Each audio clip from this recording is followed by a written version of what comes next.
Bienvenidos a Más Allá del Fitness. Yo soy Memo Silva, coach de fitness, salud y nutrición con más de 6 años en esta industria. El fitness va más allá de entrenar y comer bien. Es estar bien mentalmente, con tu familia, con tu trabajo, tu crecimiento personal y más. Fitness es lo que tú decides que es mejor para tu vida. Bienvenidos y bienvenidas a un episodio más de Más Allá del Fitness. Hoy tengo conmigo al doctor Fernando Pérez Galaz, médico especialista en cirugía general del Centro Médico ABC. Se formó como médico cirujano en la Universidad Nacional Autónoma de México y realizó la especialidad en cirugía bariátrica en el Consejo Mexicano de Cirugía General. Doctor, bienvenido al podcast. ¿Cómo estás, Memo? Yo fascinado de estar aquí. Muchas gracias por la invitación y encantado de tratar estos temas contigo. El tema de hoy es algo que desde hace mucho quiero hablar en el podcast y es justo el tema de la obesidad. Hay demasiada información afuera, demasiados matices, tratamientos, cirugías, es bueno, es malo, que necesitaba un especialista como tú que viniera a platicarnos de la obesidad. Entonces, empecemos por eso. ¿Qué causa la obesidad? Mira, hay que partir de la base principal de que la obesidad es una enfermedad. No es un tipo de cuerpo, no es un así somos todos, no es una elección, no es un destino, ¿no? Es una enfermedad. Y es una enfermedad producida por el aumento de grasa en el cuerpo, no por el aumento de peso. También eso hay que sacarlo de la ecuación. Porque durante años hemos pensado que es que el peso y el peso y el peso. A ver, el peso es el resultado de músculo, hueso, agua y grasa, la fuerza de gravedad y un aparato que te dice un número. Ese es el peso, ¿no? Uh-huh. Y realmente el peso es muy fácil de manipular, ¿no? Si tú deshidratas a alguien, pues baja de peso. Claro. Si tú laxas a alguien, pues baja de peso, ¿no? ¿Qué hacen los malos boxeadores y los malos deportistas, ¿no?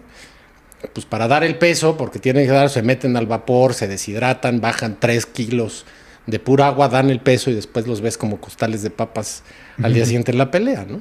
Entonces, hay que entender que la obesidad es una enfermedad producida por el aumento de grasa en el cuerpo.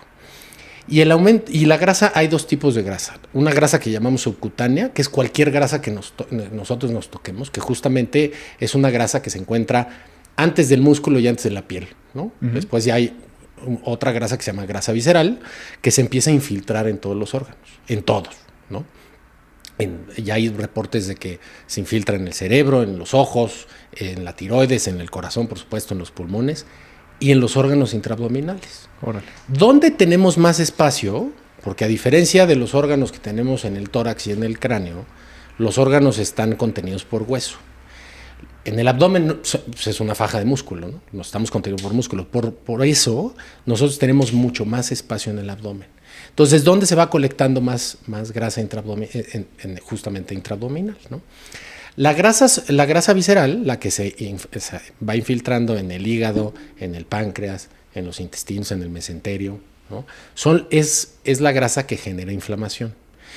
Entonces, ¿por qué la obesidad es una enfermedad? Porque la obesidad es una enfermedad producida por el aumento de grasa en el cuerpo que genera una inflamación de los órganos y entonces genera daño en el correcto funcionamiento de esos órganos y por ende genera manifestaciones ya que nosotros podemos diagnosticar, ¿no? Y por supuesto que daña la calidad de vida de las personas. Esa es la definición de una enfermedad. Okay. Ahora, la obesidad se considera enfermedad a partir del 2013. Y esto es muy importante ponerlo en contexto porque, ¿qué te quiero decir con esto? Que todos los que estudiamos medicina antes del 2013 lo estudiamos como un factor de riesgo modificable. ¿Sí? ¿Qué quiere decir esto? Oye, si no quieres que te dé diabetes, baja de peso. Si no quieres que te dé una enfermedad en el corazón, baja de peso. Si no quieres que te duelan las rodillas, baja de peso. Oye, doctor, ¿y cómo bajo de peso? Ay, pues deja de comer y muévete más. Ah, cabrón.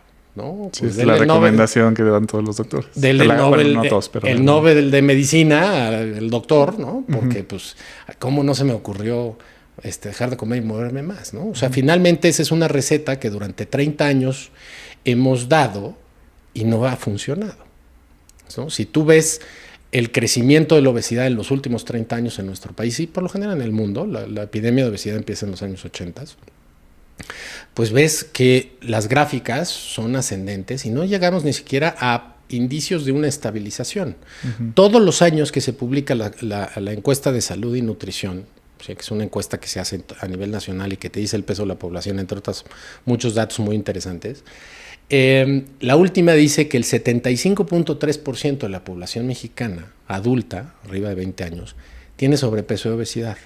El 38% de los hombres tienen obesidad y el 40% de las mujeres tienen obesidad. Y el 18% de los niños tienen obesidad. Wow.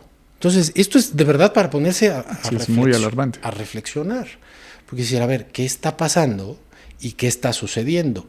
Porque un niño, hablemos un poquito de obesidad infantil. Un niño que tiene obesidad a los 10 años es un adolescente que va a tener problemas de sobrepeso y obesidad, y es un adulto joven que va a tener problemas de sobrepeso y obesidad y enfermedades crónico-degenerativas a edad temprana. Lo que está sucediendo en Chiapas. En Chiapas tienen una alerta sanitaria.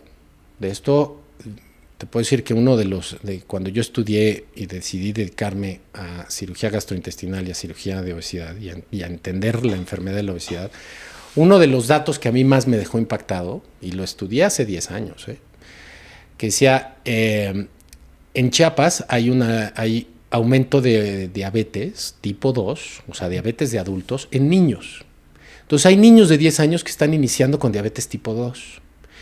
El 80% de la diabetes en nuestro país está asociada con obesidad.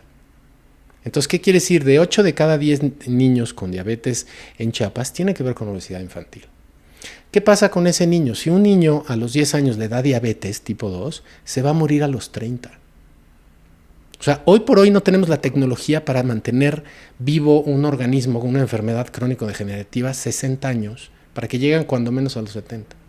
Y la conclusión de ese autor, que fue lo que a mí me dejó marcado, decía, es que si no hacemos algo, vamos a ser la primera generación de papás que enterremos a nuestros hijos. Así se las pongo de fuerte, porque así lo dijo este cuate.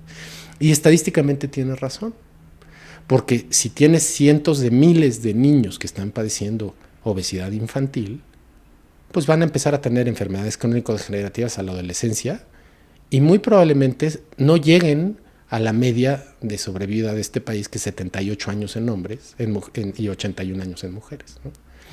Entonces, por eso la obesidad es una enfermedad.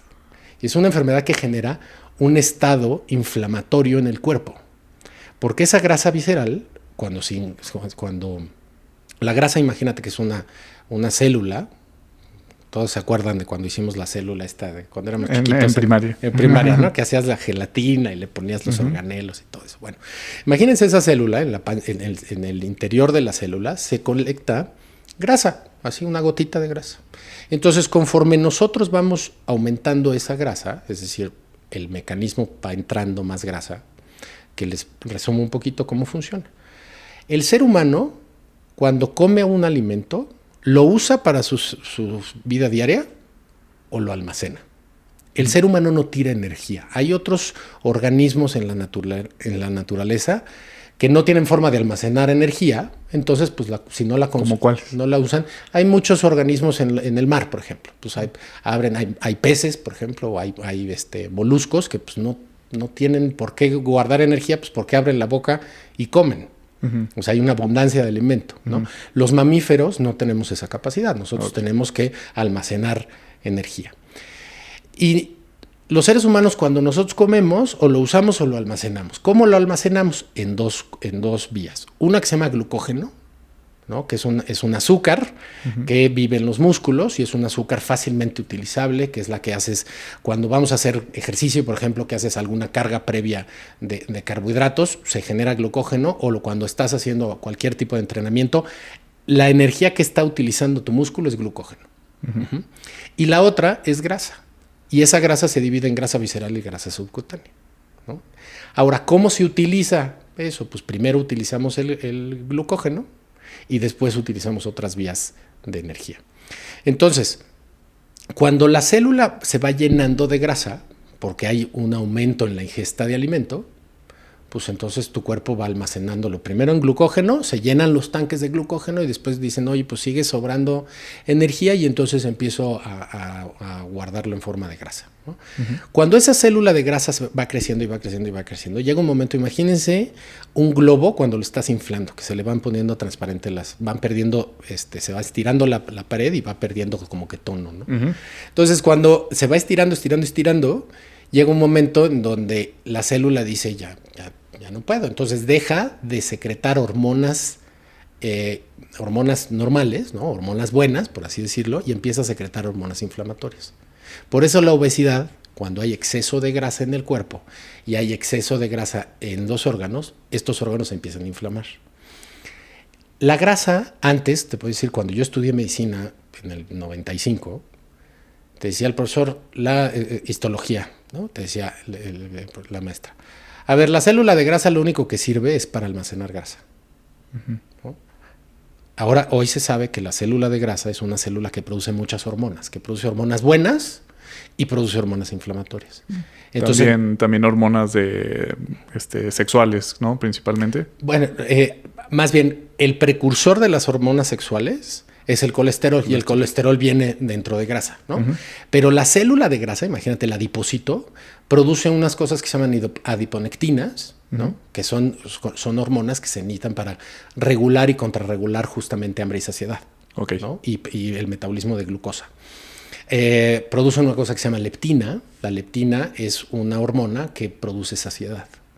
Entonces, cuando la célula de grasa deja de funcionar adecuadamente y empieza a haber una malfunción de este órgano, deja de secretar esas hormonas y empieza a secretar hormonas inflamatorias. Por eso la obesidad es una enfermedad inflamatoria. Entonces dejas de secretar leptina, sigues secretando leptina, pero hay resistencia a la leptina, y dejas de secretar adiponectinas.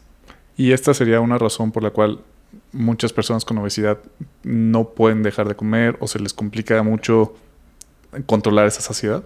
Eso es una de las partes. Mira, por desgracia en obesidad no es solamente una causa, ¿sí? Y no es como una enfermedad, por ejemplo, de la tiroides, que solamente ese eje está alterado. En la obesidad están alterados muchos ejes. La obesidad es una enfermedad que tiene 5 grandes grupos de causas. Es una enfermedad genética. Hay más de 1000 genes que codifican obesidad, información hacia obesidad. Entre más genes tengas, es más factible que desarrolles la obesidad a lo largo de tu vida. Después vienen las causas biológicas, donde entra la parte metabólica. Hay enfermedades que alteran el metabolismo, hay enfermedades que generan alteraciones en la regulación de energía, hay enfermedades de tiroides, por ejemplo, que generan aumento de peso, hay enfermedades del cortisol, hay enfermedades hormonales, y hay enfermedades que alteran el eje intestino-cerebro. Hay un eje, el aparato que más terminaciones nerviosas tiene después del cerebro es el intestino. Por eso hay un eje que se llama eje intestino-cerebro. El eje intestino-cerebro regula, entre otras cosas, hambre y saciedad. El hambre es un sentimiento mediado por hormonas, no es un sentimiento voluntario. O sea, uno no puede desear tener hambre, y lo más importante es que uno no puede desear no tenerla. ¿Sí? Y si no me creen esto, hagan una prueba. Hoy no coman hasta que tengas hambre. Y si te dan las 10 de la noche y tienes hambre, pues más o menos, no, espérate a que te dé hambre de a de veras. Y conecta con tu hambre. A ver, ¿qué es el hambre? Oye, me duele la boca, el estómago, siento un vacío, me siento débil, estoy buscando comida, estoy de mal humor, ¿no? Bueno, eso es hambre. Ahora después come. Y terminando de comer, trata de reproducir lo que sentías antes de iniciar la comida. Imposible. Porque el hambre es un sentimiento mediado por hormonas. Y ese está mediado por el eje intestino-cerebro. En el cerebro, justo en el hipotálamo, que es el centro del cerebro, hay núcleos de neuronas que producen hambre y núcleos de neuronas que producen saciedad. Estas se estimulan a través del nervio vago y se comunican con el intestino, la grasa, el páncreas y el estómago. O sea, ve todos los órganos que participan en hambre y saciedad. Bueno, pues ahí ve todas las vías que puede haber cuando alguna está mal, que alteren el eje de hambre y saciedad. Ahora, a este cerebro hay que añadirle la corteza cerebral, que es el centro de las emociones y el centro de recompensa, los ciertos de dopamina, ¿no? Cuando nosotros vemos, olemos o saboreamos algún alimento, lo que se estimula es la corteza cerebral. ¿Sí? Por eso recordamos pues, una comida bonita, cuando ibas a casa de la abuela y te querían consentir y te daban algo, o sea, ese tipo de recuerdos los tienes ahí. Bueno, la comida ultraprocesada, que si allá vamos otra vez, La comida ultraprocesada está diseñada químicamente para estimular centros de recompensa sin estimular centros de saciedad. Entonces hay pacientes que tienen algún daño o alguna alteración, pero no llamarlo daño, alguna alteración en el eje intestino-cerebro, y entonces hay cerebros que pueden consumir grandes cantidades de comidas ultraprocesadas, glutamato monosódico, estos colorantes, el amarillo, el rojo, que pueden consumir 1000, 2000 calorías y ni siquiera tu cerebro se enteró de cuántas calorías ingresaste. Uh-huh. ¿No? Después esta es la parte metabólica. Después vienen las causas psicológicas. Hay trastornos de la conducta alimentaria, conductas alimentarias de riesgo y alteraciones de la conducta alimentaria. Uh-huh. El trastorno de la conducta alimentaria es bulimia, anorexia y trastorno por atracón, son los principales, ¿no? El más frecuente en los pacientes que viven con obesidad, el 30% de los pacientes que viven con obesidad tienen trastorno por atracón. Sí. Y más del 80% ni siquiera lo tienen diagnosticado, ¿eh? Más del 80%. Pero realmente lo que es más frecuente son las conductas alimentarias de riesgo y los trastornos de la conducta alimentaria. ¿Cuáles son estos? El comedor por ansiedad, el comedor por depresión, el comedor por estrés, el comedor nocturno, el que tiene picoteo, ¿no? El que tiene déficit de atención. Esos son alteraciones de la conducta que no necesariamente forman un trastorno, pero son conductas que si se van haciendo cada vez más frecuentes, pues abonan al aumento de ingesta calórica, ¿no? Y después partimos a las causas que son externas al paciente. Estas tres vienen dentro del paciente y las otras dos, que son la social y la ambiental, son externas al paciente. Uh-huh. Y rápidamente te las digo. La causa ambiental, vivimos en un ambiente obesogénico. Nuestro país es un ambiente obesogénico, ¿sí? Somos de los principales consumidores de jarabe de maíz de alta fructosa. Uh-huh. ¿Sí? Somos de los principales consumidores de refrescos del mundo. En México se consume una media per cápita de 165 litros de refresco por persona al año. O sea, el mexicano se hidrata con agua con sabor. No nos hidratamos con agua. Uh-huh. ¿No? Desde aguas frescas pues hay agua de limón en la casa, pasando por los jarabes estos de Jamaica que ya te da flojera hervir la Jamaica y ahora nada más compras un jarabe y se lo eches para el agua para que sepa, pasando por todos los refrescos y las bebidas energéticas, ¿no? Uh-huh. Y ante esto, bueno, tú por supuesto que estás a favor mío, pero hay mucha gente, le digo a mis cuates, oye, jugaste una hora de pádel y te metiste 2 litros de Gatorade, ¿no? Pues pues, no es proporcional. No es proporcional eso. El Gatorade déjenselo a Usain Bolt y dudo que el señor lo tome, ¿no? Entonces, bueno, ahí yo creo que sí lo toma. Yo creo que... Justo ahí quería preguntarte, por ejemplo, todo este tema del jarabe de maíz de alta fructosa, los ultraprocesados, los colorantes que mencionabas, el problema de estos es que son altos en calorías, que no nos permiten conectar con con nuestra saciedad, con estos mecanismos que tenemos para regular nuestra hambre, o hay algo más, porque, o sea, tengo entendido que como que han satanizado mucho el jarabe de maíz de alta fructosa, pero creo que el problema grave de todos esos alimentos ultraprocesados es que son muy fáciles de sobreconsumir y el problema son más las calorías que en sí el producto, ¿no? Mira, el jarabe de maíz de alta fructosa es nocivo para la salud. Okay. ¿Por qué? Porque la fructosa la alta fructosa no la metaboliza el ser humano. O sea, no la desdobla el intestino, la tiene que desdoblar el hígado. Entonces, de las principales causas de hígado graso en nuestro país es el alto contenido de alto consumo de jarabe de maíz de alta fructosa.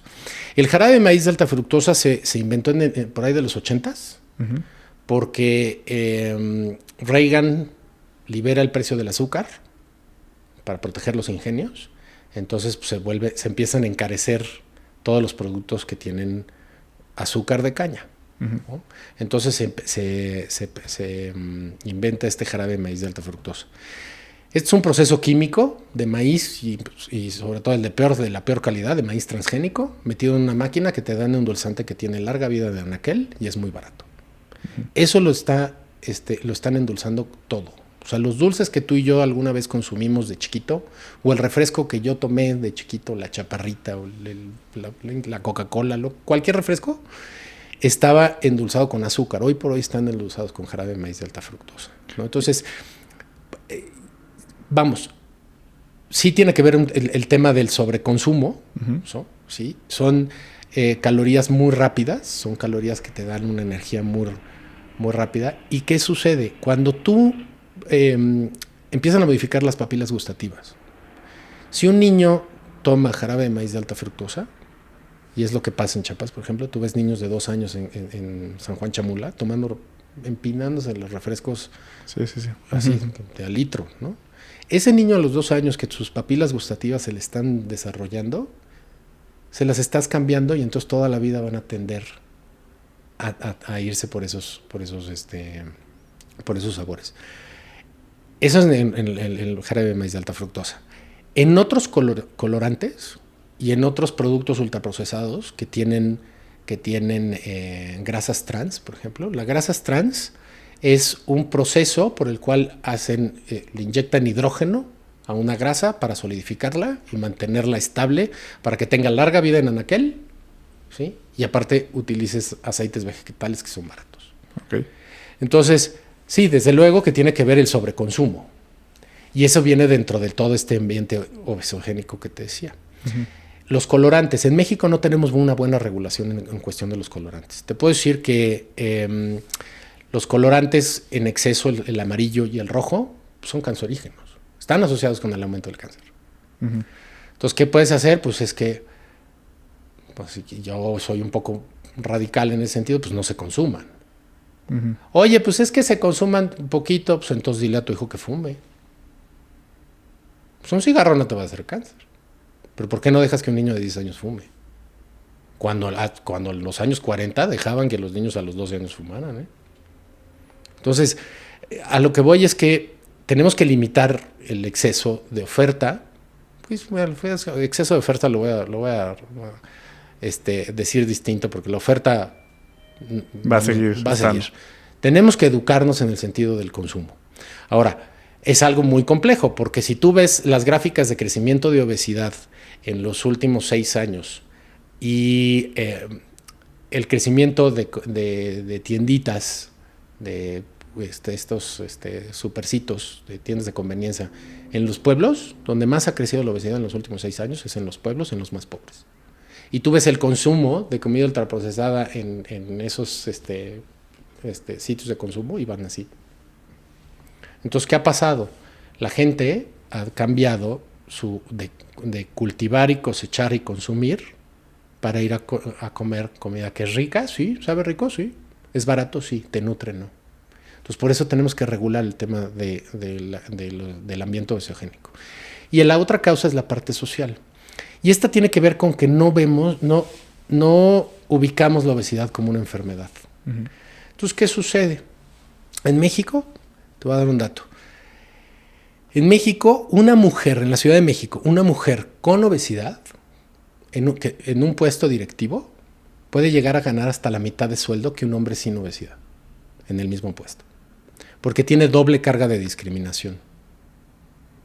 ¿Sí? Entonces, por un lado, vivimos en un ambiente obesogénico, pero en el otro lado somos una sociedad tremendamente gordofóbica, ¿no? Entonces, y como no vemos la obesidad como una enfermedad, vienen comentarios cuando una persona quiere hacer algún tratamiento o simplemente te dice no gracias.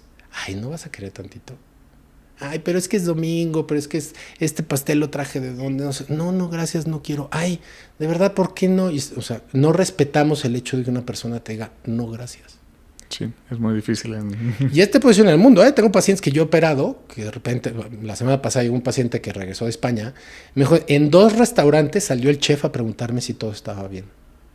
Me dijo, pues sí, pero sabes que ya estoy satisfecho y regresó el plato. Y fíjate que dentro de esta parte ambiente social, los que tienen mi rodada, ¿no? Que yo tengo 47 años, tenemos casi tatuados en el hipotálamo tú no te paras de aquí hasta que no te acabas de comer, ¿no? Sí. ¿Sabes qué? Hay niños en África que no tienen que comer y tú desperdiciando la comida.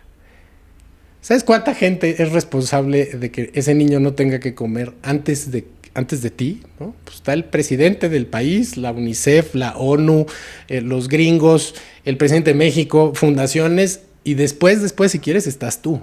¿No? ¿Y qué crees? No le van a dar de comer al niño en África que no tiene que comer porque tú te acabes ese plato cuando ya no tienes hambre, ¿no?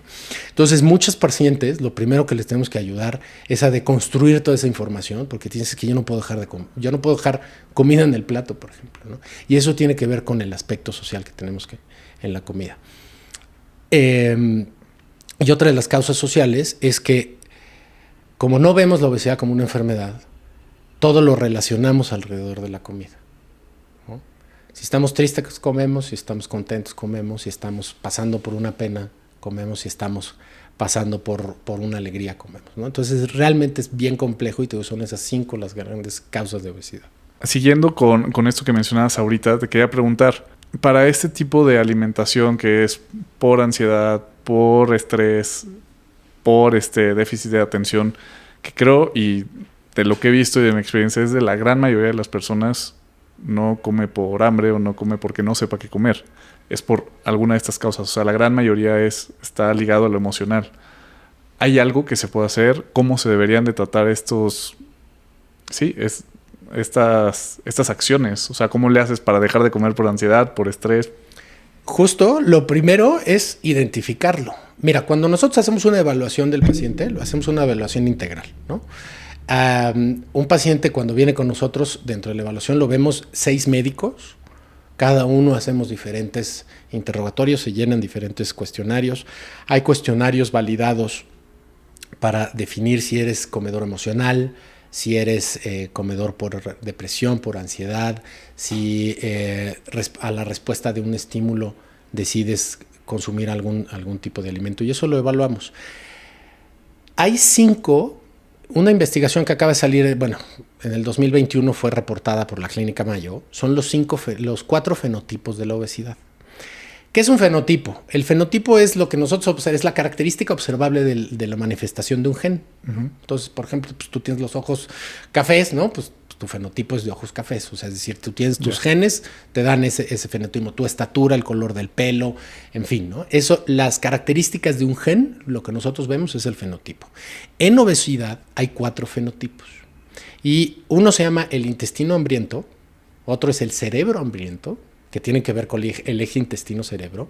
El otro es el comedor emocional y el otro es el slow burner o el quemador lento, el que tiene metabolismo lento. Uh-huh.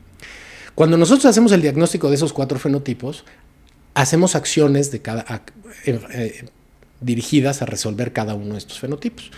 El cerebro hambriento es con medicamentos, el intestino hambriento es con medicamentos, el comedor emocional puede ser también con medicamentos, pero con terapia cognitivo-conductual, uh-huh, ¿no? Y el quemador lento también puede ser con medicamentos o con cirugía. Finalmente son los diferentes tratamientos. Siendo muy específico en lo que tú me decías, si tienes tú un paciente que es comedor por ansiedad, a ver, pues ¿qué te lleva? Ese es un impulso. Hay pacientes, ayer veía una paciente que es contadora, me dice, yo cada día 28, del 28 al 30 no puedo. Porque corte. Porque hay corte y hay cierre, ¿no? Y entonces, ¿qué hago? Yo les acabo el cierre y fíjate lo que me decía.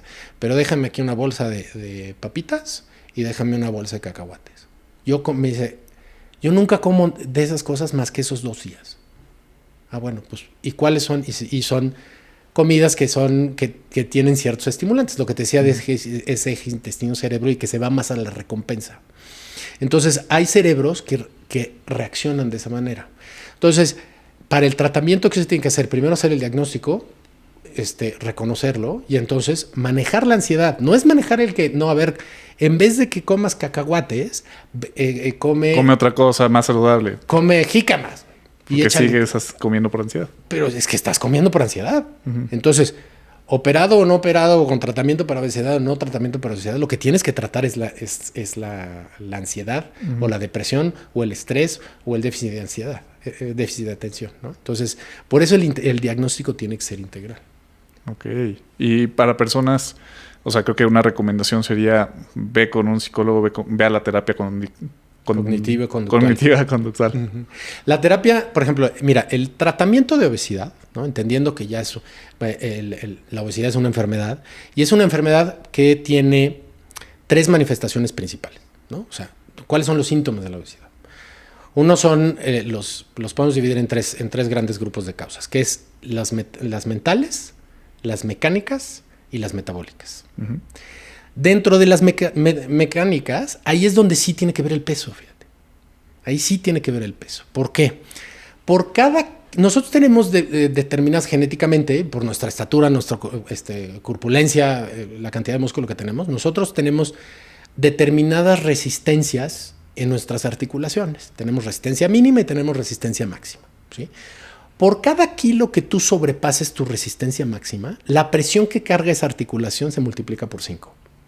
Entonces imagínate, una persona que tiene 20 kilos de sobrepeso, que no es un sobrepeso extremo, por decirlo así, con solamente 20 kilos de sobrepeso, las articulaciones de los pies, o sea, tobillo, rodillas y cadera, están cargando 100 kilos de presión extra. Wow. ¿Sí? Entonces, ¿qué estamos viendo? Desgastes articulares tempranos. En pacientes, los ortopedistas, muchos pacientes me los manda el ortopedista o el neurocirujano. Y son pacientes, pues muchos pacientes jóvenes que dicen, oye, a los 40 años ya llevo una rodilla, ¿no? ¿Por qué? Pues porque sí, tengo sobrepeso desde los 15, pues échale 25 años de aumento de presión hasta que te desgastaste el cartílago. Lo que te hubiera pasado a los 80, ahorita te está pasando a los 40. ¿No? Okay. Ese es el único lugar en donde el peso sí tiene que ver con las manifestaciones directamente, el resto es la grasa. Y después vemos las manifestaciones que son las manifestaciones mentales. Ansiedad y depresión en obesidad pueden ser causa o pueden ser efecto. Okay. La ansiedad te puede llevar a tener obesidad, o porque tengo obesidad estoy en un cuadro de ansiedad constante. Un cuadro de depresión mayor te puede llevar a tener obesidad, o tener obesidad me puede llevar a un cuadro de depresión, ¿sí? Y después vienen las manifestaciones metabólicas. En las metabólicas, ¿cuáles son? Hígado graso, que hoy por hoy la primera causa de enfermedad hepática del país ya no es alcohol, es hígado graso. La principal causa de cirrosis en los Estados Unidos ya no es alcoholismo, es hígado graso. Y nosotros cuando ustedes vean una estadística en Estados Unidos médica, más o menos estamos entre 8 y 15 años de distancia. Y este reporte en Estados Unidos salió hace 8 años. O sea, esto ya está empezando a pasar a México. A mí llevo 3 diagnósticos y yo no soy patólogo, llevo 3 diagnósticos de cáncer hepático por obesidad en lo que va del año. Entonces, esto ya lo estamos viendo en nuestro país. La primera, te decía, es una enfermedad hepática, hígado graso. La segunda, resistencia a la insulina, porque el hígado graso genera resistencia a la insulina. Uh-huh. ¿Por cómo lo genera? El hígado se inflama. Entonces, como se inflama, necesita más insulina para poder trabajar. Entonces, tu páncreas dice, ahí te va más insulina. Pero como tu cuerpo no necesita tanta insulina, genera una cosa que se llama resistencia a la insulina. O sea, estos son, te los poniendo súper, lo más simple posible como yo lo entiendo, porque es súper complejo de forma hormonal. Y entras en un círculo vicioso, porque como tengo hígado graso, necesito más insulina. Pero como tengo más insulina, genero resistencia a la insulina. Pero como tengo resistencia a la insulina, necesito más insulina. Pero como tengo más insulina, genero más resistencia a la insulina. Esto está ciclado. ¿Cuál es la consecuencia de vivir con resistencia a la insulina o tener resistencia a la insulina? Es que la insulina lo que hace es meter energía a la célula. Entonces hay aumento de grasa intraabdominal. Entonces el mensaje que el paciente tiene todo el tiempo es reserva energía, reserva energía. Por eso muchos pacientes cuando empiezan con resistencia a la insulina te dicen, bueno, yo siempre más o menos pues me controlaba un poco el peso y algo pasa últimamente, doctor, que o sea, casi respiro y voy subiendo de peso. Bueno, eso tiene que ver con resistencia a la insulina. Otras son, por supuesto, hígado graso, esteatohepatitis, resistencia a la insulina, prediabetes, diabetes, enfermedades del corazón, hipertensión, o sea, todo se va complicando. Las primeras 3 causas de muerte en nuestro país tienen que ver con consecuencia de obesidad. ¿Cuáles son? Enfermedades del corazón, diabetes y cáncer. Y los cánceres que están asociados a diabetes son cáncer que tienen origen hormonal. ¿Cuál? El cáncer de colon, el cáncer de mama, el cáncer de ovario, el cáncer de próstata. que son los cánceres que más han aumentado de frecuencia en nuestro país. Entonces, y es algo bien chistoso porque tú ves los programas de salud pública y entonces vamos a prevenir la diabetes y vamos a tratar la diabetes y vamos a tratar la hipertensión y vamos a tratar y entonces hay programas. No se está tratando el problema de raíz. ¿Y cuál es el problema de raíz? Sobrepeso y obesidad. ¿Y qué cantidad de grasa es la que causa estos daños? O sea, ¿hasta dónde es saludable? ¿Hasta dónde es necesaria la grasa? ¿Cuándo podríamos decir que ya esta obesidad ya te puede generar problemas de salud? Es excelente tu observación porque la obesidad la diagnosticamos con el índice de masa corporal. A mí no me gusta mucho ese índice de masa corporal. Difícil, ¿no? Y más una persona atlética como tú, vamos, lo tienes que ponderar un poco. ¿No? El índice de masa corporal es peso entre talla al cuadrado, ¿no? Y eso te va a arrojar un número. Entre 18 y 25 se considera peso normal, 25 a 30 obesidad es sobrepeso y a partir de 30 es obesidad. Y obesidad grado 1 es de 30 a 35, grado 2 35 a 40 y arriba de 40 es obesidad grado 3, obesidad extrema. Algo que nosotros estamos tratando de cambiar y se está haciendo mucho debate es la obesidad mórbida. ¿No? Dice, es que yo no tengo obesidad mórbida o es que él tiene obesidad mórbida. A ver, mórbida significa enfermedad, ¿no? Entonces, si la obesidad es una enfermedad, pues obesidad mórbida es enfermedad, ¿no? Sí, Estás sí, diciendo un pleonasmo. Es como decir, no, pues tienes poquita diabetes o tienes mucha diabetes, ¿no? A ver, tienes diagnóstico de diabetes, o tienes o no tienes, ¿no? Entonces, lo que usamos es el porcentaje de grasa. Entonces, nosotros en salud pública, pues es más fácil medir a la población y hacerle el índice de masa corporal que someterlos a pruebas de somatometrías o impedancia o cosas más complejas, ¿no? Ya cuando van al consultorio, aparte del índice de masa corporal, nosotros medimos por impedancia cuánto tienes de grasa visceral, cuánto tienes de grasa subcutánea, cuánto tienes de porcentaje de músculo, etcétera, ¿no? En cuestión de porcentajes, entre máximo 28 en hombres y máximo en 34 en mujeres, ¿no? La mujer tiene más grasa que los hombres. Arriba de eso ya se considera obesidad. Y en el nivel de grasa visceral es hasta 10. Okay. A partir de 11 ya hay un aumento de riesgo de todas estas enfermedades. Y porque ya hay un estado inflamatorio, ¿no? Entonces, esos serían los puntos para hacer el diagnóstico de obesidad. Que esto me parece muy importante porque rápidamente cuando alguien piensa en, ok, tengo que bajar de peso por salud, tengo que tener cuadritos. No.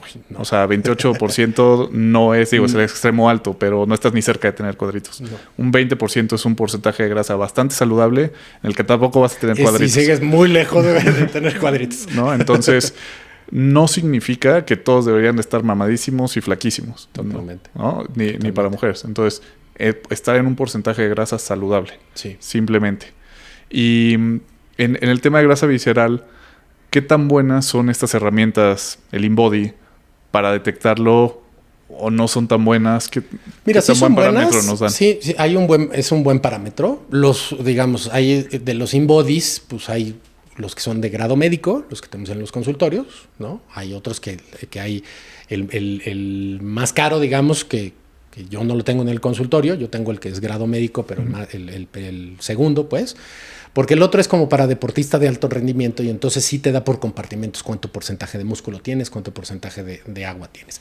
En cuestión de grasa visceral, la mayoría de las básculas que podemos entrar en Amazon, incluso la de esta InBody que compras para casa, lo que hacen es un algoritmo, es decir, te miden y hacen ciertos cálculos y te dan un aproximado. Bastante certero, ¿eh? Bastante certero. O sea, sí te puede servir para saber, o sea, si ya me pasé de los 10, de los 11, sí, tengo que hacer un cambio. Te da una buena correlación.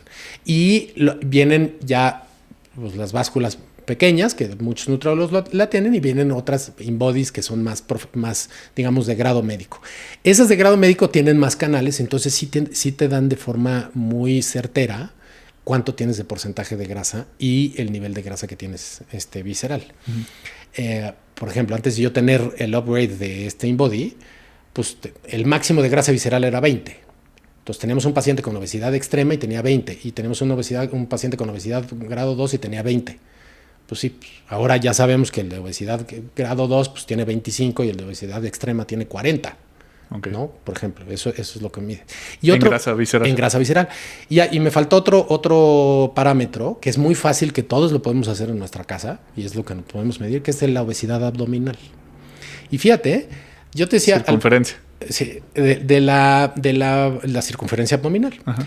Dentro de la encuesta en salud y nutrición que te decía del 75.2% de la población con sobrepeso y obesidad, el año pasado, fue la primera vez que se publicó la encuesta con medición de grasa de circunferencia abdominal. La circunferencia abdominal te da la obesidad abdominal, ¿no? Entonces, la obesidad abdominal se caracteriza en hombres por tener un perímetro abdominal arriba de 90 y en mujeres arriba de 80. Alrededor, para medírselo, sería sobre el ombligo. Sobre el ombligo, pues te paras bien parado, sin camisa, ¿no? Y te pones una cinta métrica y te das la vuelta y pues donde caiga. Ok, 90 para hombres. 90 para hombres y 80 para mujeres. Okay. Si tú tienes arriba de eso, tienes obesidad abdominal porque estás colectando grasa intraabdominal y entonces, ojo, tienes que hacer algo. Okay. ¿Sí? Dato alarmante, el 81% de la población en México tiene obesidad abdominal. Entonces, fíjate, 75% sobrepeso y obesidad, pero 81% con obesidad abdominal. ¿Y existe algún tipo de obesidad que sí sea saludable? Como, pues, bueno, ahorita estamos en una etapa en la que existe el movimiento de body positivity, de aceptar cualquier tipo de cuerpo, de no juzgar, lo cual me parece importante y me parece bien porque son personas que están, o sea, como decías, o sea, vivimos en un país bastante gordofóbico, entonces me parece importante que no se juzgue a la persona por el tamaño de su cuerpo, pero también creo que se pierde de vista el que pues puedes tener más problemas de salud, ¿no? O sea, que no tiene nada que ver con el tamaño de tu cuerpo. Entonces, ¿existe alguna obesidad que pueda ser saludable? O sea, si yo tengo arriba de ese 28% en hombres y ¿cuánto era en mujeres? ¿35? 34. 34. Pero hago ejercicio, pero mejoro mis hábitos, ¿puedo ser saludable o de todos modos tengo este riesgo de padecer estas enfermedades? Mira, yo creo que hay que separarlo un poquito, te lo voy a desmenuzar un poco. El tema de body positive, yo creo que es un acierto, ¿no? Te puedo decir que nadie puede ser juzgado en el 2024, güey, ni por tu color de piel, ni por tu religión, ni por tu estatura, y mucho menos por tu tamaño, ni por tu peso, ¿no? O sea, no podemos caracterizar a una persona en base a esos parámetros, ¿no? Creo que ya estamos de otro lado la humanidad, ¿no? Sin embargo, la obesidad es una enfermedad. ¿Sí? No es el tamaño de un cuerpo. Sí puede ser saludable viviendo con obesidad, sí. Como puede ser saludable viviendo con diabetes, como puede ser saludable viviendo con cáncer de pulmón, ¿sí? Pero sin embargo sigues teniendo una enfermedad, ¿sí? Y curioso, fíjate, tú puedes tener una persona que tiene peso normal, flaco, que no hace ejercicio, y entonces de entrada ante juzgar por la vista, pues tú dirías, pues esta persona pues está sana. Más saludable. Y una persona que tiene obesidad pues está enferma. A ver, esta persona que vive con obesidad hace ejercicio, es activo, camina. Y esta persona no, pues esta persona tiene es mucho más saludable que esta. Sin embargo, la persona que vive con obesidad tiene una condición que es una enfermedad que se llama obesidad. Eso no es que estemos romantizando o no romantizando esto. Es una condición y es un diagnóstico y por lo tanto se debe de afrontar y llevarse un tratamiento. Ahora, tampoco el tratamiento es llevarlo a un peso normal, ¿eh? O sea, el tratamiento no es... Hay que hacer el análisis de cada uno de los pacientes y entonces determinar cuáles son las opciones y cuáles son las metas de tratamiento. Si yo tengo un paciente que tiene obesidad y tiene resistencia a la insulina, pues la meta del tratamiento es vencer la resistencia a la insulina y quitarse el hígado graso. ¿Cómo? Que tú bajes el 10% de tu masa corporal en grasa, se quitan esos parámetros. Entonces tú sí puedes tú seguir teniendo un cuerpo más grande que otro, pero estar mucho más saludable que otra persona, totalmente, ¿no? La apnea del sueño, por ejemplo, si tú bajas el 15% de tu masa corporal, se quita la apnea del sueño. La resistencia a la insulina, el hígado graso entre el 10 y el 15%. El tema de las articulaciones, ahí sí tienes que bajar un poco más. Entonces, finalmente las metas de tratamiento son distintas a cada uno de los pacientes, ¿no? Entonces, no podemos hablar en términos absolutos de no, a ver, todos tienen que ser igual de delgados que tú. No, a ver. Esa es la variedad que tenemos de tamaños, de cuerpos, de colores, ¿no? Entonces hay que ponerlo todo en contexto. Hay otro movimiento que se llama salud en todas las tallas, ¿no? Pero esto, yo creo que se puede ser saludable en todas las tallas, pero no podemos hablar de salud en todas las tallas, porque en automático estás hablando de una dicotomía. Entonces el flaco está saludable y el paciente que tiene un cuerpo grande está enfermo. No, tenemos hay que hacer esa diferencia en esos matices, ¿no? Más bien sería quitarle la salud al tamaño del cuerpo. Totalmente. O sea, la salud se mide con métricas, con otros parámetros que no tienen nada que ver no tiene que ver con justamente el tamaño de un cuerpo, ¿no? Sí, y entonces sí puedes tener un porcentaje de grasa más alto de estos parámetros y no tener este riesgo de enfermedades crónico-degenerativas, ¿o no? Sí, en algo. A ver, hay que ser muy cuidadoso con esto, porque durante años se hablaba de la obesidad metabólicamente sana. Uh-huh. ¿Sí? ¿Y por qué se hablaba de eso? Pues porque se medía solamente el síndrome metabólico. ¿Cuál es el síndrome metabólico? Pues son unos parámetros que ven los cardiólogos, que es glucosa alterada en ayuno, triglicéridos alterados en ayuno, obesidad abdominal y presión arterial alta, ¿no? Si tienes alguno de esos, si tienes 3 o más, ya tienes síndrome metabólico. Oye, pero si me hago unos triglicéridos y salen normales, me hago una glucosa en ayuno y sale por abajo de 100, pues nada más tengo obesidad abdominal. Bueno, eres obesidad metabólicamente sano. No, porque no estás midiendo lo que tienes que medir. Por ejemplo, muchos pacientes, y seguramente también te llegan a ti, en enero y en julio se hacen exámenes de laboratorio, uh-huh, ¿no? Entonces, van al cualquier laboratorio y llegan y dicen, a ver, pues, deme la química, el examen más completo. No, pues tenemos deme porque me quiero checar todo. Y resulta ser que se toman glucosa, pero no se toman insulina, la medición de insulina. Y entonces tú tomas tu glucosa en ayuno y pues tienes 99, el límite es 100. Y dices, no, pues ya ves, mira, doc, estoy saludable. No te tomaste insulina. Cuando cruzas tu insulina, entonces medimos glucosa e insulina. Y resulta ser que la insulina la tienes en 20, el límite es 24. Pues también estoy bien, doctor. No, porque el estímulo para secretar insulina es comer. Si tú tienes 10 horas de ayuno para tomarte esos estudios, tú no deberías de tener insulina. Tu insulina debería estar alrededor de entre 2 y 5. Entonces, con esos dos parámetros hacemos un índice que se llama HOMA, que es el índice de resistencia a la insulina. Hay otros índices que te los hace comerciales el laboratorio. Uh-huh. Y entonces salen, si tienes entre más de 2.1, tienes resistencia a la insulina. Entonces, ¿qué te quiero decir con esto? Que si tú no mides los parámetros adecuados, pues es como si te tapas el ojo y nada más ves la mitad de la película. Entonces, no, pues mi glucosa siempre sale normal. No, tómate insulina. Y entonces haces eso y entonces muchos pacientes dicen, pues es que a ver. Y le haces un ultrasonido y entonces tiene grasa localizada en el hígado. Y la grasa en el hígado genera enfermedad hepática. Entonces, sí hay que quitar, ¿no?, esa parte de, bueno, ¿qué porcentaje? Más bien, la obesidad metabólicamente sana. Más bien, hay pacientes que tienen, no tengo presión alta, puedo no tener resistencia a la insulina porque tomé un tratamiento, pero tengo desgaste articular. Pues es otra de las manifestaciones de la enfermedad. Sí. ¿No? O sea, no tienes enfermedades sistémicas, pero tienes una enfermedad localizada y te van a operar de la rodilla porque te desgastaste la rodilla por sobrepeso. Hay algo que menciona Peter Attia en su libro, que es algo que está fallando la medicina, que él lo divide en medicina 2.0 y la medicina 3.0. Entonces dice, algo que está fallando la medicina es que, ok, tenemos estos parámetros que se hacen en los check-ups y que la gente dice, los mandan los doctores a checar y vienen tal cual como lo dices. Estoy en 99 y era 100. Ok, vete. Y no únicamente llegan, ya cuando están enfermos, entonces ya damos la medicina y entonces ya tratamos la medicina y no estamos teniendo esa prevención, ¿no? Y yo creo que ese es el problema de este tipo de estudios que tú mencionas, que todavía no lo tengo, entonces no me preocupo.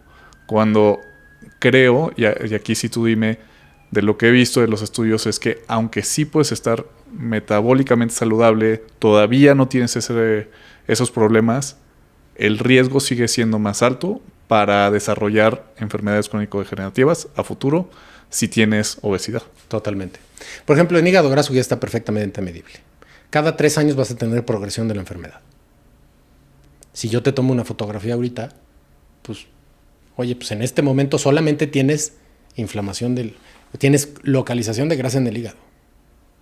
En 3 años posiblemente ya tengas, ya aparezca en los estudios que yo mido, ya aparezcan las enzimas hepáticas elevadas. Entonces ya tienes esteatohepatitis, que es inflamación del hígado por grasa. Entonces, totalmente. Y fíjate que me decía un paciente ayer, hasta me reí con él, porque decía, a ver, espérame, pero me estás diciendo que después de operado tengo que hacer ejercicio, tengo que cambiar mi alimentación. Y le digo, tienes que meditar, güey. O sea, tienes que meditar, tienes que controlar mi estrés. No, pues entonces, y si no lo hago, a ver, ok, dejemos la cirugía, le digo, no te operes. ¿Qué tienes que hacer? Tienes que comer mejor, tienes que hacer ejercicio, tienes que meditar, ¿no? Tienes que controlar tu estrés. Entonces, a lo que voy es, fíjate, cuando los médicos estamos muy acostumbrados a eso, esperamos a tener ya la enfermedad para entonces dar el tratamiento. Lo tenemos que dar de antes. Dice, ay, pero entonces, pues entonces de todas maneras lo vas a tener que hacer, ¿no? O sea, todo lo que te dije lo tienes que hacer acá o lo puedes empezar a hacer acá, y de todas maneras esta condición se va a modificar de una o de los dos lados. Ahora, en cuestión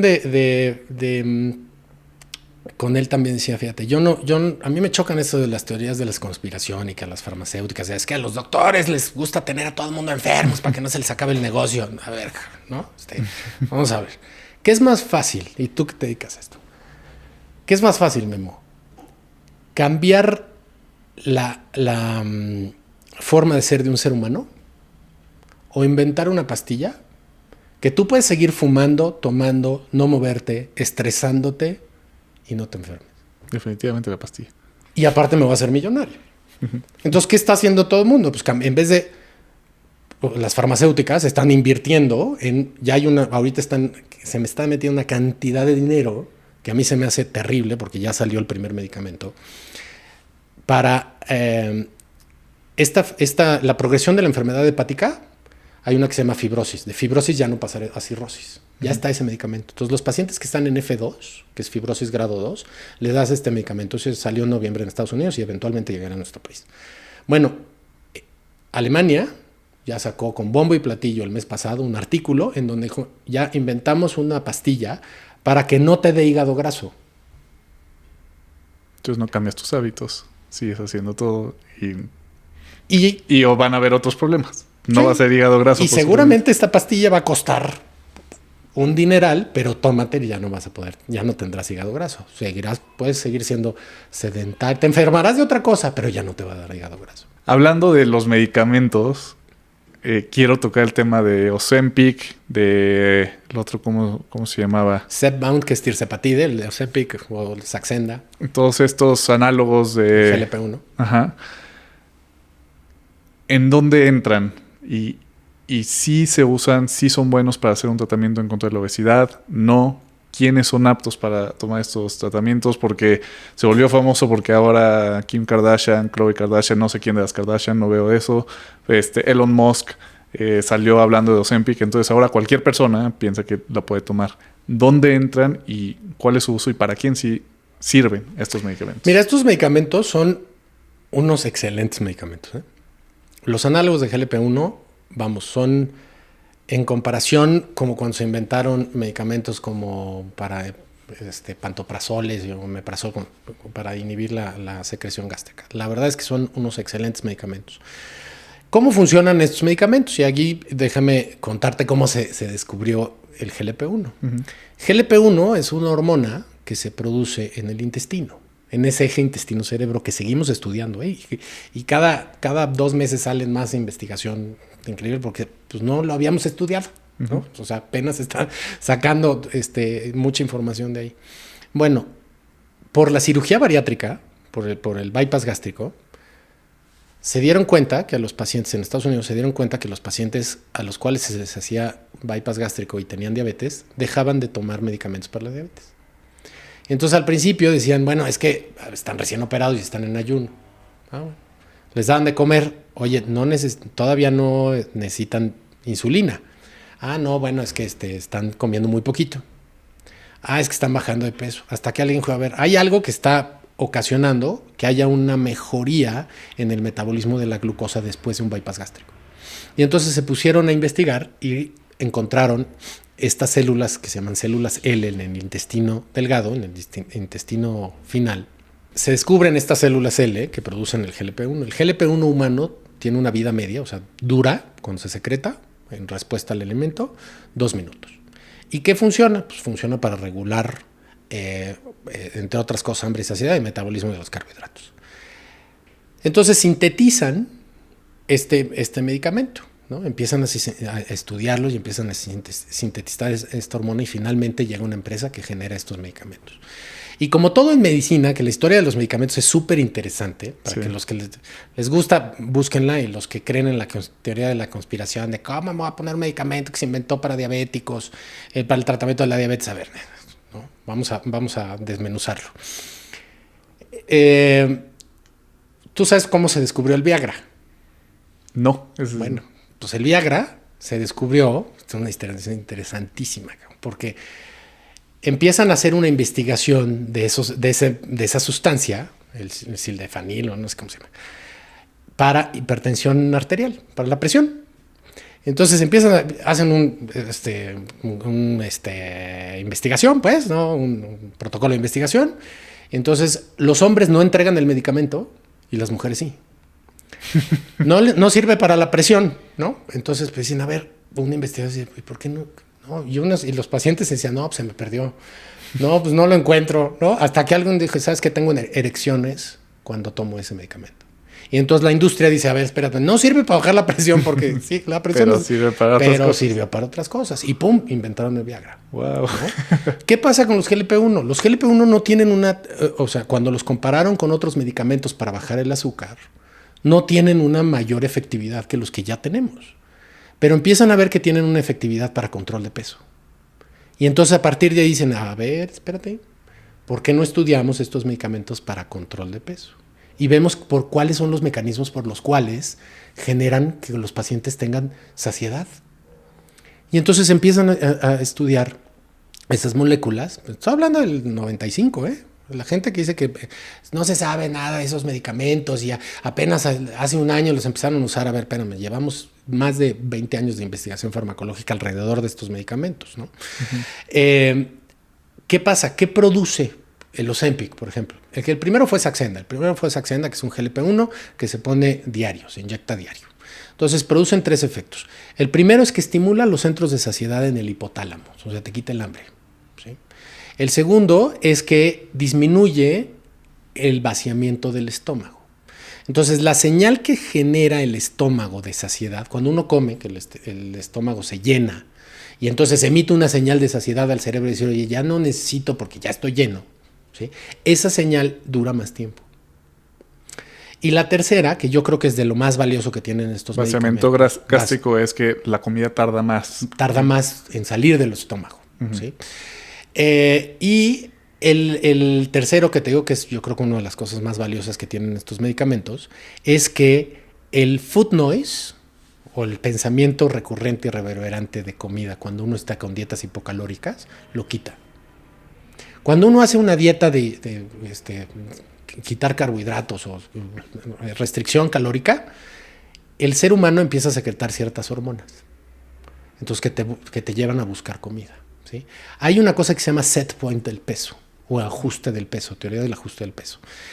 Nosotros estamos genéticamente diseñados para defender el peso mayor, no para defender el peso menor. Son genes que tenemos hace 150,000 años, ¿no? Y la discusión está que si tienen 1,000,000 de años o 150,000 años, ¿no? O sea, finalmente no tiene ninguna relevancia. El tema es que seguimos teniendo esos genes con otro ambiente, ¿no? Esos genes que nos protegían hace 150,000 años de comer y cazar hoy, y quién sabe cuándo lo volvamos a hacer, el día de hoy lo seguimos teniendo activos con una oferta de comida ultraprocesada o de exceso de que nos servía cuando la oferta de comida no era así. Más bien tenían podíamos pasar días sin comer. Pasar días sin comer, ¿no? Y entraban esos genes. Ahora, ¿cuál es la teoría del ajuste? Cuando un hombre pierde el 3% de su peso, se activan mecanismos en el eje intestino-cerebro para que empieces a tener hambre y dejes de perder peso y empieces a ahorrar energía. Las hormonas que te quitan el hambre se dejan de producir. Las hormonas que te dan hambre, que produce el estómago, es una hormona que se llama grelina, se empieza a producir.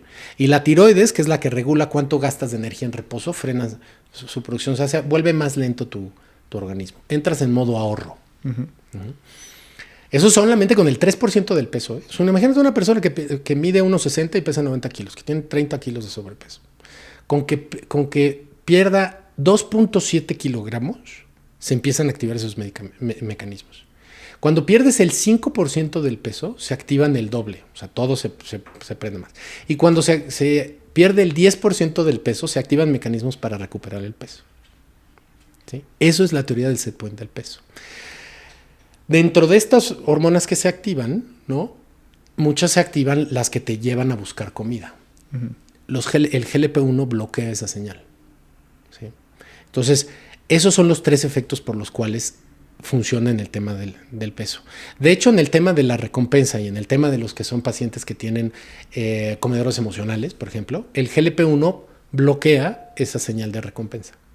Entonces lo usamos en ese tipo de pacientes, ¿no? ¿Y qué es, de lo que leí, el GLP-1, o estos análogos de GLP-1, son 98% parecidos a la hormona que se produce en el hígado? O sea, que sí, que es un químico producido pero es prácticamente idéntico a lo que se produce en el hígado, en el intestino. Y es interesante. A ver, tú lo ves en una gráfica y ves cómo se ve la secuencia de aminoácidos del GLP-1 endógeno, o sea, el que tú produces, y el GLP-1 primero, que le pusieron aquí un aminoácido extra. Que digo, tú lo ves muy simple, seguramente el químico que lo hizo te va a decir, a ver, papá, no es así tan fácil, ¿no? Y después vino el semaglutide, que es el Ozempic. Okay. El semaglutide le cambiaron otro aminoácido, que de tal forma que en vez de, acuérdate, el GLP-1 que nosotros producimos dura 2 minutos. El primer GLP-1 duraba 13 horas. Y la segunda generación, que es semaglutide, dura 107 horas. Por eso se pone una vez a la semana. Okay. Y después ya viene la siguiente generación, que es la unión de GLP-1 con otra hormona intestinal. Seguimos hablando del eje intestino-cerebro. ¿Sí? Que viene ya una que es semaglutide con glucagón. Y entonces generan una mayor pérdida de peso. Y se está investigando en medicamentos que tienen GLP-1 más 2 hormonas más y GLP-1 más 3 hormonas más. Entonces, en los próximos 7 años vamos a tener un arsenal de medicamentos para darles mejores tratamientos a los pacientes. Y ahora, antes de que todo el mundo salga corriendo de aquí, que quieren perder 2-3 kilitos a comprar su Ozempic, ¿para quién son estos medicamentos? Los pacientes, o sea, el medicamento está indicado para pacientes con sobrepeso a partir de índice de masa corporal arriba de 27, a partir de 28, ¿no? Y a partir de obesidad, que es índice de masa corporal arriba de 30. Si lo quieren medir con índice de masa corporal o si lo quieren medir con porcentaje de grasa, como lo hablamos, ¿no? Arriba de 34, arriba de 28. Y grasa visceral arriba de 11, por ejemplo. No es para perder 3 kilos. Y sobre todo, hablando de esta teoría del ajuste del peso, no es el medicamento para bajar esos 3 kilos y después ya llegué a la boda, ¿no? Que todo el mundo me lo dejo de tomar y entonces, es que los volví a subir. Es la teoría del ajuste del peso. Claro. Para resetear el ajuste del peso, te dicen que, o lo que se ha estudiado, es que se tiene que mantener un peso bajo. Por ejemplo, estás de 90, quieres bajar a 80. En 80 te tienes que mantener estable durante 18 semanas. Por eso hacerlo sin medicamento pues, es realmente complejo. ¿Por qué? Pues por todo esto, simplemente por grelina, ¿no? La grelina, cuando uno tiene hambre, esto de que hablamos al inicio de por qué me da hambre, pues es una hormona que se llama grelina. Sí. Entonces, la grelina viaja al cerebro y te está diciendo, dame de comer, dame de comer, dame de comer, aguántatelo 18 semanas. Sí. Ahora, ¿qué riesgos hay con este tipo de medicamentos? Porque justo hubo un caso muy famoso de algunas personas que tuvieron una parálisis estomacal.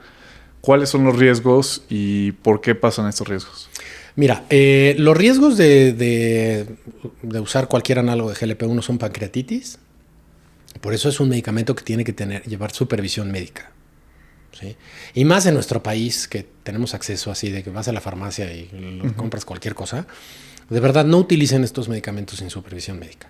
Y que además, perdóname, que debe de superar el beneficio el riesgo. El riesgo, claro, no es así. Estos pacientes que tienen un gran riesgo para desarrollar otras enfermedades, entonces sí se nivela el riesgo y el beneficio. Exactamente. Para cualquier persona que nada más quiere bajar sus 2 kilitos para la boda, no tiene ningún caso usar este tipo de medicamentos. Ciertamente no tiene ningún caso. ¿Por qué? Porque sí hay riesgo de pancreatitis, sí hay riesgo de enfermedades tiroideas, sí hay riesgo de enfermedades de la vesícula. ¿Sí? Los riesgos son bajos, ¿no? Estamos hablando de riesgos entre el 1 y el 2%. Hay un riesgo de cáncer de tiroides, que déjenme ponerlo un poco en contexto.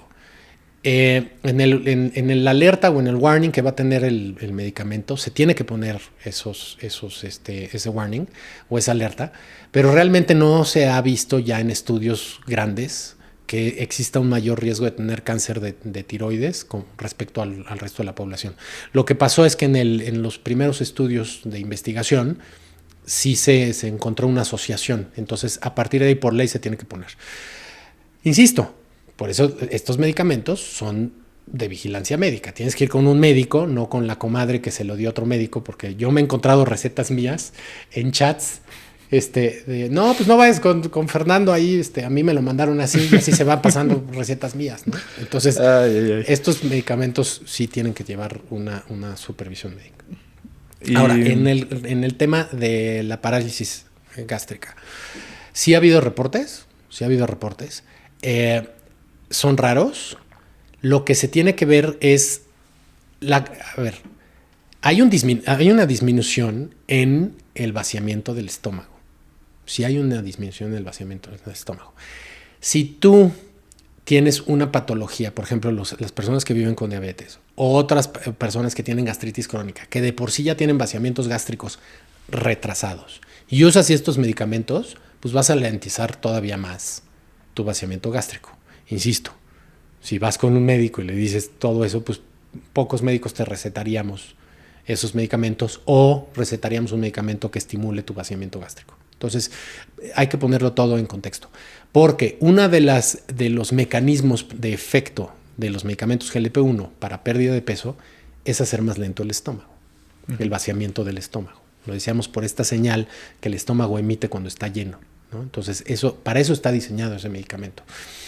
No es algo frecuente, digamos, si tú no tienes datos de vaciamiento gástrico disminuido y te lo pones que te vaya a dar una parálisis estomacal, no. Ahora, por favor, díganle a los médicos que están tomando esos medicamentos.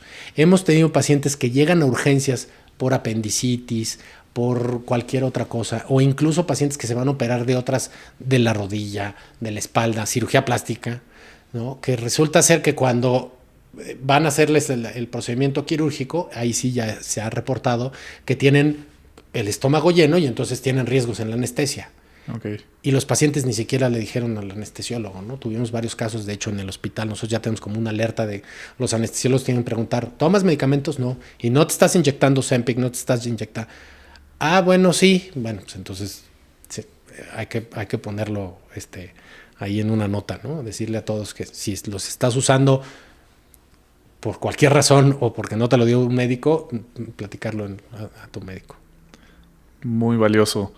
Ahora, no, para ir terminando, llegamos a la parte donde es tu especialidad. Pasamos todo el episodio para llegar a esta parte, donde entran las cirugías y estos tratamientos quirúrgicos. ¿Y qué le dirías a esas personas que piensan que obviamente, o sea, las personas que no hemos padecido obesidad, nunca vamos a entender, nunca vamos a estar en los zapatos de esas personas y nunca vamos a poder ver y sentir lo que esas personas están sintiendo cuando se ponen en un régimen, cuando intentan hacer dieta, cuando intentan todos los métodos y no lo logran? Y es fácil que esas personas sean las que piensen, pues ¿para qué? ¿Por qué se opera? ¿No? ¿Por qué opta por el camino fácil? Sí, me encanta eso. ¿Dónde entran estas cirugías y qué le dirías a estas personas? Mira, antes de decirte lo de las cirugías, ¿cuál es el tratamiento de la obesidad? El tratamiento de la obesidad es nutrición y actividad. No es dieta y ejercicio, es nutrición y actividad. Si todos cerramos los ojos y pensamos en dieta, ¿qué se te viene a la mente? Puta, ¿qué me quitas y cuánto tiempo? ¿No? O sea, restricción y temporalidad. Y entonces, ¿qué pasa? Y después te mando a hacer ejercicio, vete a nadar. Puta. Nadar es aburrido, no tengo en dónde, me tendría que despertar más temprano, dormir más tarde. O sea, ve todas las barreras que una persona tiene que romper para cumplir los que le mandó el doctor de dieta y ejercicio. Bueno, pues eso es insostenible a largo plazo. El tratamiento de la obesidad es nutrición y actividad. ¿Nutrición por qué? Porque la nutrición es un continuo. La nutrición en los pacientes que viven con obesidad tiene que ser acorde a cada uno de los pacientes. ¿Por qué? Porque tú tienes un metabolismo distinto. Yo le digo a los pacientes, tú tienes un metabolismo distinto al mío. Entonces tú tienes que tener una nutrición acorde a ti, a tu edad, a tus padecimientos y a tu metabolismo. No puedes compartir la nutrición que tiene tu hermano. Tengo pacientes que me traen los papás a los dos hermanos y así te dicen, es que comen lo mismo. Pues sí, pero es que no tienen el mismo metabolismo. O sea, mañana va a salir un episodio que acabo de grabar de un estudio bien interesante que a 2 personas, seguro lo tienes ahí en mente, bueno, más bien a varias personas las ponen en un superávit de 1000 calorías y una aumenta su metabolismo por casi 700 calorías y otra disminuye por 100 calorías. Tal cual. Ese es el caso. La misma dieta y tienen resultados completamente diferentes. Totalmente. Entonces, por eso, los pacientes que viven con obesidad tienen que tener una nutrición acorde a ellos, que no significa vivir a dieta. Porque estas restricciones, sobre todo en pacientes que son comedores emocionales o que tienen trastornos de la conducta alimentaria, o alteraciones de la conducta alimentaria, estas restricciones generan compensaciones. ¿Okay? Entonces me quitas todo esto y entonces 30 días, voy a hacer el reto 30 días, pero el día 31 ya, entonces me voy hacia el otro lado y hago acciones que se llaman de todo o nada. O lo hago todo y ya no lo hago. Y entonces vuelvo a este ciclo de pérdida, reganancia. Por eso es muy importante decirle a los pacientes, a ver, pues la nutrición es un continuo. Y el segundo es el ejercicio, es la actividad. La actividad se divide en 3. Uno es romper el sedentarismo, ¿no? Y tú lo has hablado aquí. Hay que mantenernos activos, hay que hacer más de 10,000 pasos al día, de lunes a domingo, ¿no? Hay que tener pausas activas. Si tú tienes un trabajo sedentario, tienes que hacer pausas activas cada hora y media, en fin. Otra de los errores que hemos dicho los médicos durante años, con 30 minutos de ejercicio es suficiente. 30 minutos de ejercicio aeróbico al día es suficiente. Por Dios, eso es una recomendación de los años 50, cuando teníamos otro ambiente, cuando las personas trabajaban 8 horas y caminaban las otras 8, ¿no? Cuando nos movíamos mucho más. Hoy sabemos, y después que hubo estudios que se hicieron en pandemia, que hoy sabemos que 30 minutos de ejercicio al día no compensan 6 horas sentado. Los músculos de las piernas y de la espalda secretan una hormona que se llama miocina. ¿No? La miocina sirve para el corazón, los pulmones y el cerebro. Por eso, fíjate, cuando van contigo y empiezan a hacer ejercicio, ¿qué te empiezan a decir? Oye, es que me siento mejor, ¿no? Entonces, cuando una persona empieza a hacer ejercicio, dice, es que proceso mejor los problemas, duermo mejor, estoy de mejor humor. A ver, no es un tema esotérico, ¿no? Es un tema biológico. Si tú no estás utilizando esos músculos no van a secretar esas hormonas que necesitas para tu bienestar. Entonces, 1 es romper el sedentarismo, 2 es mantenerse activo y 3 es hacer ejercicio. Y hacer ejercicio son entre 150 y 300 minutos a la semana, ¿no?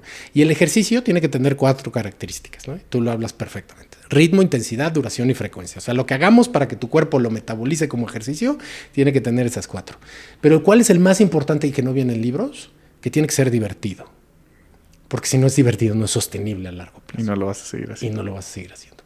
Ahora, ¿qué lo sostiene? Lo sostiene la terapia psicológica, la terapia farmacológica y la cirugía bariátrica. Y todo es al mismo tiempo. No es primero es esto y después esto y después esto y después esto. Y ya llevo 10 años con lo mismo. No, pues ve a ver un cirujano a ver qué puedes hacer. No, finalmente ya sabemos que la obesidad es una enfermedad que se construye a lo largo de la vida y a lo largo del tiempo. Absolutamente nadie nace en la parte más alta de la gráfica, sino se va construyendo a lo largo de la vida.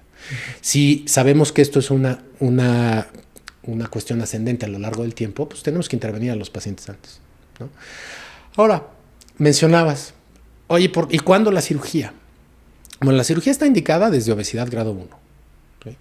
Antes, afortunadamente, ya cambiamos las guías, ¿no? Antes se decía nada más que era para obesidad grado 3, o obesidad grado 2 con una enfermedad mayor producida por la obesidad. Hoy ya sabemos que desde obesidad grado 1, no quiere decir que a todos los pacientes que tengan obesidad grado 1 les vamos a ofrecer cirugía, pero en ese paciente que está entre 33 y 35 de índice de masa corporal, que lleva 2 años haciendo actividad física, llevando tratamiento farmacológico y no logra romper ese ciclo, entonces ya es candidato para cirugía, por ejemplo, ¿no? Pacientes que tienen diabetes, pacientes que tienen enfermedades metabólicas importantes son candidatos iniciales a tener cirugía bariátrica. La cirugía bariátrica es el mejor tratamiento para entrar en la diabetes en remisión. Si tú llegas al consultorio con un periodo de 2 años de diagnóstico de diabetes, recordemos que la diabetes en México está asociada al 80% de obesidad, o sea, 8 de cada 10 pacientes que viven con obesidad, con diabetes, es consecuencia de obesidad, ¿no? Entonces, si yo te opero en el periodo de 2 años, que es la mejor luna de miel, la probabilidad de que tú entres en remisión de diabetes es del 90%. Entonces, pues de tener una enfermedad a dejar de tenerla manifiesta, pues es una indicación muy clara. Ahora decías, es que es la salida fácil, ¿no? Me encanta porque hay veces que hasta los papás de los pacientes dicen eso, ¿no? Te dicen, no, es que es la salida fácil. Y yo le decía a un paciente, al familiar de un paciente, le digo, ¿tú ves bien? Sí. ¿Por qué ves bien? Porque uso lentes. Ah, pues así quien no.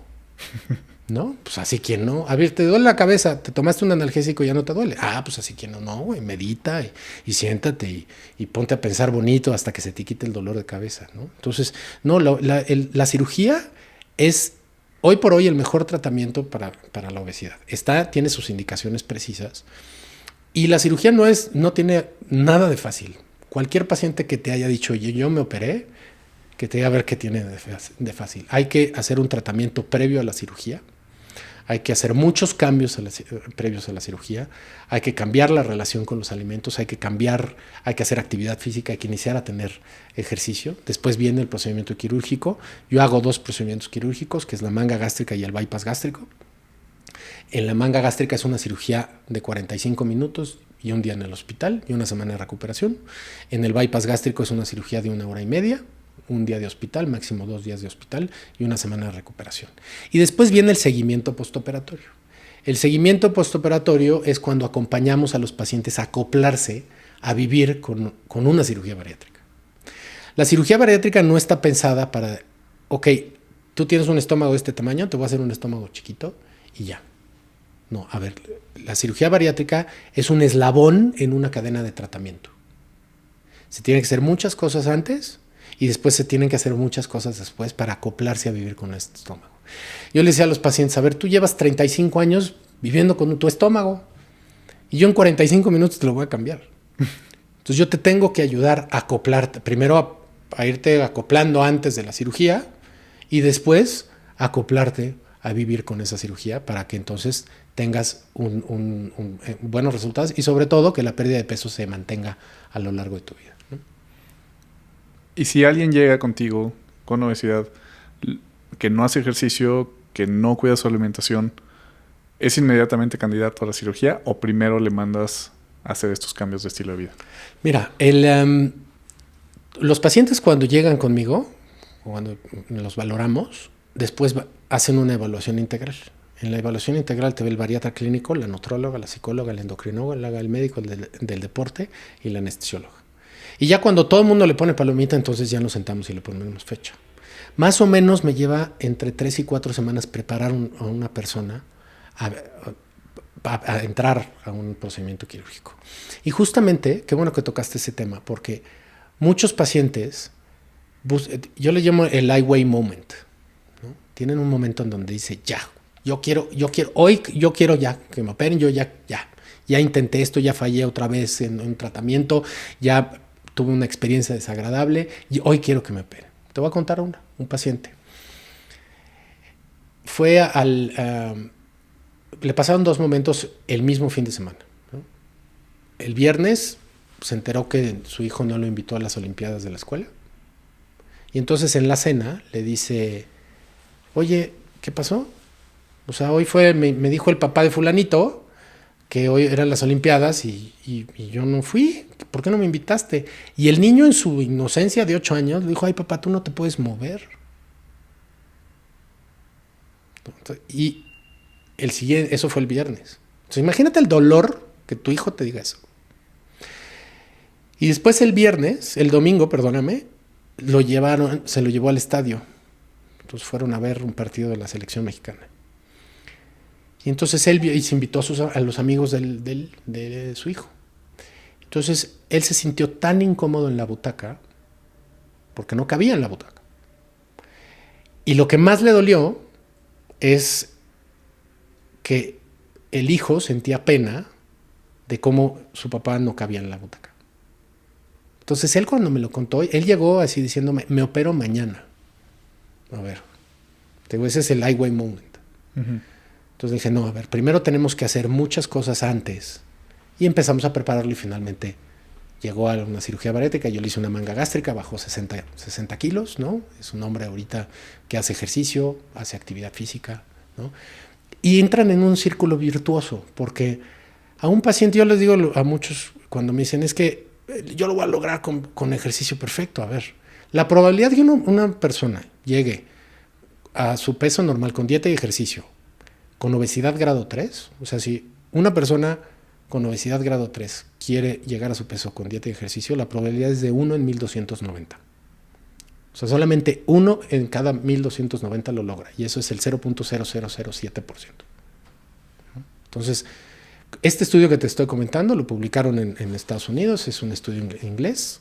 Con eso autorizaron la cirugía bariátrica, con ese estudio autorizaron la cirugía bariátrica en el sistema inglés, que es un sistema público, ¿no? Entonces, lo que voy con esto es que la cirugía es parte de un tratamiento, ¿no? Entonces, los pacientes deben de entenderlo tal cual, que no es el tratamiento, la cirugía no te va a cambiar el metabolismo, la cirugía no te va a cambiar la relación con los alimentos, ¿sí?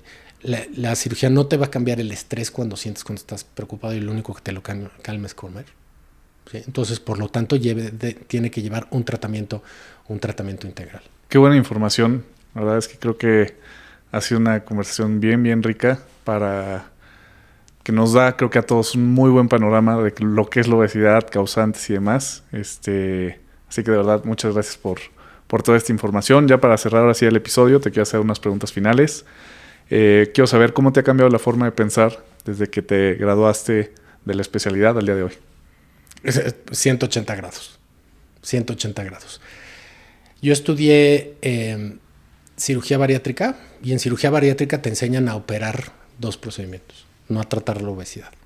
Entonces, yo empezaba a hacer cirugía, y entonces me encontraba con un porcentaje de pacientes que no bajaban de peso o incluso recuperaban el peso. Entonces yo me decía, a ver, algo está pasando. ¿Por qué en el 20% de los pacientes falla este tratamiento? Y entonces empiezo a involucrarme en todo este estudio de la obesidad. Entonces empiezo a entender todo la enfermedad que padece una persona que vive con obesidad. Entonces, totalmente, si me preguntas saliendo de la especialidad, lo que sé hoy me volteé el camino del otro lado. Qué interesante. Ojalá que te vaya mal. Dime algún fracaso que después hayas transformado en un éxito. Algo que en su momento sentiste, puta, la cagué, esto estuvo terrible, pero que después, de alguna forma, eso te ayudó a tener un éxito posterior. Justamente el operar pacientes que hoy no hubiera operado en ese momento. Operar pacientes que tenían trastorno de la conducta alimentaria, ¿no? Y esto fue un amigo muy cercano que le puse en aquel entonces banda gástrica y no bajaba de peso, y no bajaba de peso, y no bajaba de peso. Entonces hasta que un día le dije, a ver, espérame, yo me voy a ir a vivir contigo. Entonces voy a estar contigo 2 semanas. Entonces me fui, no tuve que estar ni siquiera 2 días. Entonces vi lo que es un atracón. Un momento de ansiedad y estrés, de que él, a pesar de que tenía un anillo en la entrada del estómago, que no podía entrar comida al estómago, él licuaba un Mactrío y entonces se lo tomaba para sentir el rush de carbohidrato y entonces poderse calmar. Por ejemplo, ese paciente ahorita no lo hubiera operado de entrada. Hay pacientes que les hacemos el diagnóstico de trastorno de la conducta alimentaria y entonces tenemos que prepararlo como 6 meses a que lo controle, primero lo identifique, lo controle y después ya se vuelve candidato a cirugía. Y eso es ahorita uno de los grandes éxitos que nosotros tenemos, ese manejo integral. Órale. No. Qué cambio tan drástico. Si pudieras darle un consejo a tu yo de 16 años, solo uno. Si pudieras aparecerte, no es cierto. Si pudieras aparecerte frente a tu yo de 16 años y decirle algo, un consejo, ¿qué le dirías? Reconoce tus emociones. Aprende de ellas. O sea, a mí me educaron a los niños no lloran, ¿no? A te aguantas, lo sacas. Y pues yo creo que lo que yo he visto y también un camino mío propio de crecimiento personal fue, y eso en parte se lo debo a mi esposa, el reconocimiento de mis emociones, ¿no? Y a mis hijos, que a la fecha mis hijos de 3 y 5 años tienen una identificación de emociones que me enseñan a mí todavía, ¿no? Y en los pacientes lo que yo veo es que nos fumamos las emociones, nos bebemos las emociones y nos comemos las emociones. Decías que les recomendarías ver Intensamente.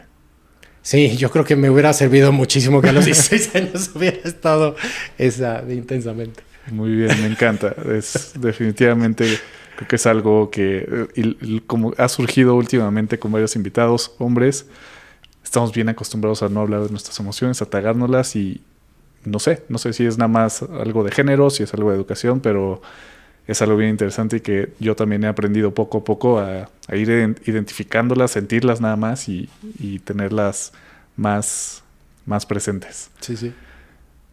Hay una dinámica que en el invitado anterior, sin saber a quién le va a hacer la pregunta, te hace una pregunta a ti y la pregunta es: ¿qué es el fitness para ti? ¿Qué es el fitness? Un estilo de vida que te va a llevar al bienestar, que no necesariamente es un tamaño de cuerpo o es una forma de cuerpo. Yo creo que el fitness es desde cómo ves la vida hasta cómo te comportas en ella, ¿no? Y por supuesto, cómo cuidas el único vehículo que tienes para vivirla, que es tu cuerpo. De acuerdo. Por último, ahora te toca dejar una pregunta para el siguiente invitado. ¿Cuál sería? ¿Qué le dirías a una persona que tiene obesidad y que quiere cambiar su forma de vivirla? Me encanta. Buenísimo. Doctor, si alguien te quiere contactar, si quiere ir a tu consultorio, si quiere saber si es candidato a cirugía, ¿dónde te pueden encontrar? ¿Cómo te pueden seguir? En todas las redes sociales estoy como Dr. Pérez Galaz, o sea, Dr. Pérez Galaz, con Z. Yo estoy en el Hospital ABC de Santa Fe, aquí en la Ciudad de México. Y en Facebook también estoy como Dr. Pérez Galaz y en TikTok también como Dr. Pérez Galaz. También estás en TikTok. Sí. Perfecto. Sí. Pues listo. Ha sido un gran episodio. Te agradezco mucho. Al contrario, Memo. De verdad, muchísimas gracias por invitarme. Si quieres comenzar una vida más saludable y no sabes ni por dónde, yo puedo ayudarte y yo puedo ser tu coach. Puedes contactarme a través de Instagram en @memosilva.fit. Con eso terminamos el episodio de hoy. No olvides que la mejor forma de apoyar este podcast es calificando con 5 estrellas en Spotify y Apple, así como dejando una reseña en Apple Podcast y compartiendo el episodio con alguien que crees que podría interesarle. También recuerda escribirme tus comentarios y seguirme en @memosilva.fit y nos escuchamos la próxima semana. Fitness es lo que tú decides que es mejor para tu vida. Más allá del fitness.